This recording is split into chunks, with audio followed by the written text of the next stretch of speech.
Alors, sur Instagram, il y a Marie, donc Marie, si tu passes par là, je te fais un gros coucou, qui m'a envoyé un message et qui m'a dit: MC, tu pourrais faire une vidéo pour nous expliquer comment tu fais pour gérer ton temps avec Dieu et tes business. Thank you, sis. Thank you for your question, sis. Ok, alors, donc, vidéo non préparée du tout, ça va être très authentique et très spontané. Donc, comment est-ce que je fais pour gérer mon temps avec Dieu? Il faut savoir une chose, c'est que moi, je n'aime pas les protocoles, je n'aime pas les règles et je n'aime pas les cases. Ça veut dire que je ne me mets pas dans la tête que je dois passer du temps avec Dieu chaque jour. Je dois prier 1 heure. Je dois prier nanana. Alors attention, je ne suis pas en train de vous dire que c'est pas important d'être discipliné, c'est très important. Si toi ça fonctionne avec toi, le fait de te dire tu vas prier 1 heure par jour ou tu vas prier tous les jours à 8 heures du matin, tant mieux. Mais si tu veux, au fil du temps, ce que j'ai développé en fait dans ma relation avec Dieu, c'est la spontanéité, l'authenticité, et c'est-à-dire parler avec lui au quotidien et l'intégrer dans tout ce que je fais. Je ne fais aucune distinction avec Dieu. Je ne me dis pas, il y a un moment avec lui et puis il y a le moment sans lui où je fais autre chose, où je travaille, ou je sais pas quoi. Non. J'ai toujours intégré Dieu dans tout ce que je fais.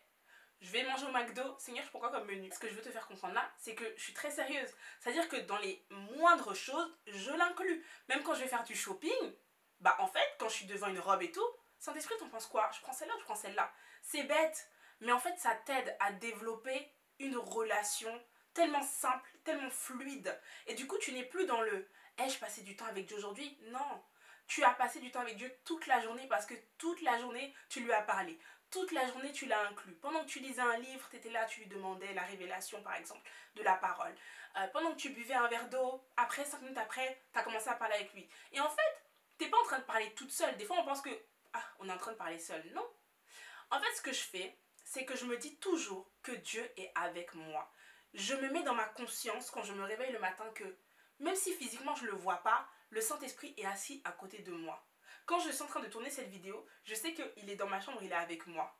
Quand je suis en train de parler avec quelqu'un, je sais que le Saint-Esprit est à côté de moi. Quand je suis en train de manger dans un restaurant, je sais que le Saint-Esprit est à côté de moi. Dans tout ce que je fais, je sais qu'il est là. Non seulement je le sais, mais je me le dis aussi moi-même intérieurement. C'est important d'en être conscient, tu vois. Pas juste de le savoir, mais d'en être conscient, c'est très important. Maintenant, par rapport à mes business, comment est-ce que je fais les choses? Tu sais, par exemple, moi, la photographie, je suis autodidacte. J'ai pas fait d'école, j'ai vraiment appris ça sur le tas comme ça, grâce à YouTube et parce que j'aimais ça. Maintenant, quand j'ai dû en faire un business, quand j'ai dû aller travailler parce que je commençais à avoir de la demande et tout, là, j'ai dit, Seigneur, je ne peux pas reposer sur mes propres forces. Je ne peux pas me dire simplement qu'avec ma petite passion là, je vais aller conquérir des clients, je vais aller faire v'là les mariages. Et pourtant, c'est ce qui s'est passé. Mais qu'est-ce que j'ai fait? J'ai dit au Seigneur, c'est toi qui m'as donné cette passion. C'est toi qui me donnes le temps. C'est toi qui me donnes les clients parce que je faisais aucun démarchage. C'est toi qui m'as donné les clients. C'est toi qui m'as tout donné. Maintenant, utilise mes mains. Utilise mes yeux. Utilise mon corps et on y va. On fait ensemble. En fait, c'est ça le secret. C'est que je fais tout avec lui. Je ne fais vraiment aucune distinction. Je fais tout avec lui. Je l'inclus dans tout. Et ça, c'est le secret. Le jour où tu vas inclure le Seigneur dans tout ce que tu fais, mon ami, tu vas voir comment tes choses vont réussir. Tu vas voir comment tu vas aller beaucoup plus vite. Tu vas voir comment des clients vont venir à toi sans que tu aies besoin de faire quelconque marketing bizarre, en fait. Les gens vont venir à toi simplement. Pour entrer dans un côté un peu plus pratique, si tu veux, chaque matin, je me dis, bon, ce qui est important dans mes business, c'est quoi? C'est d'exposer mon service et d'attirer à moi des clients. Ce sont les deux activités les plus importantes. Exposer mon service, que les gens sachent qu'est-ce que je leur propose, comment est-ce que je peux les aider et attirer à moi des clients, donc attirer à moi les personnes qui ont besoin de ces services. Ce sont les deux activités les plus importantes dans mon business. Donc tous les jours, je m'assure, est-ce que j'ai posté quelque chose ou j'ai fait quelque chose en lien qui va mettre en avant mon service ou qui va m'attirer des clients. Ça, ce sont les deux tâches, je m'assure tous les jours de les avoir faites. Maintenant, pour ce qui est du Seigneur, pour moi, lire la parole de Dieu, c'est très important parce que c'est dedans en fait que tu vas avoir les révélations. C'est dedans que tu vas avoir de la sagesse. Et quand je la lis pas, tu vois, pour faire un devoir ou pour me dire I have je dois le faire. Non, je le fais parce que j'en ai besoin en fait. Moi-même en tant qu'individu, j'en ai besoin. J'ai besoin d'entendre la voix de Dieu, de me dire que ça va, je suis sur le bon chemin. Je suis en train de faire ce que Dieu me demande. Par exemple, si je rencontre une difficulté dans ma vie, je sais pas, quelqu'un m'a fait du mal et je comprends pas pourquoi cette personne a fait ça, ou je comprends pas, je comprends pas l'action d'une personne, je vais aller chercher la réponse dans la parole de Dieu, tu vois. Mais je la lis plus pour mon bien plutôt que la lire pour faire un devoir. Je la lis pour mon bien, pour gagner en sagesse, pour gagner en intelligence. Parce que même quand tu fais du business, tu as besoin de la parole de Dieu parce qu'il y a toutes les clés. Il y a toutes les clés. Avant, par exemple, quand je lisais Proverbe 31, je pensais trop que c'était la femme pieuse, qui parle pas beaucoup, sainte et nanani. Non, la femme du Proverbe 31, c'est une femme active, c'est une entrepreneuse. Et ça, j'ai dû bien lire pour bien comprendre.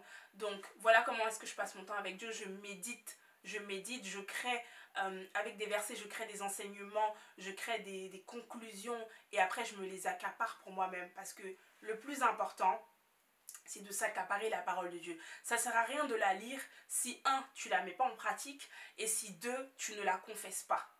Parce que tu vas avoir des situations dans ta vie où des choses vont arriver qui vont être complètement contraires à ce que tu viens de lire dans la Bible. Mais c'est là où tu dois te lever et tu dois déclarer, tu dois confesser tout l'inverse de ce qui est en train de t'arriver. Tu vois, par exemple, quand tu manques d'argent et que la Bible dit que tu es prospère à tout égard, tu dois confesser ça dans ta vie et tu dois le croire et tu dois marcher en te disant que je suis prospère. Donc si quelqu'un demain vient te voir et te dit « Ah, mais je vois que tu es en manque de ci ou de ça, je sais pas quoi », toi tu lui dis « Non, non, non, non, c'est juste une phase, t'inquiète pas, je sais que ça va passer parce que je suis quelqu'un de prospère. » Voilà, c'est tout. En fait, tu marches par la foi et non par la vue. Et pour faire ça, tu as besoin de la parole de Dieu. Parce que sinon, il va te manquer quelque chose. Il va te manquer de l'essence, du carburant, tu vois, pour continuer d'avancer. Et voilà un peu comment est-ce que je gère. Bon, je suis désolée, la vidéo, elle est un peu dans tous les sens. Mais comme je t'ai dit, j'ai pas préparé. Je te le dis vraiment, voilà, de façon spontanée. Pour la prière, essaye de voir la prière vraiment comme une conversation avec Dieu. Et isole-toi, ça va vraiment t'aider. Rentre dans ta chambre, comme dit la Bible, ferme la porte et sache que pendant que tu pries, ton Père est là dans le lieu secret. Et c'est la même chose en fait. Tu rentres dans ta chambre, tu fermes la porte et à partir du moment où tu as fermé la porte, sache que Dieu est rentré dans ta chambre. L'Esprit de Dieu est là. Et quand tu penses comme ça, quand tu es consciente de ça, crois-moi qu'il y a un changement qui s'opère. Crois-moi que ton attitude, elle est différente. Et ta façon de prier aussi, elle change. Donc voilà Marie, j'espère que ça a répondu à ta question. Si jamais vous avez d'autres questions, n'hésitez pas à les laisser dans la barre des commentaires ou à me rejoindre sur Instagram et à poser votre question. Et en attendant, écoutez, on se retrouve dans une prochaine vidéo. Ciao, ciao. Et n'oublie pas de liker si la vidéo elle a été cool. Bisous.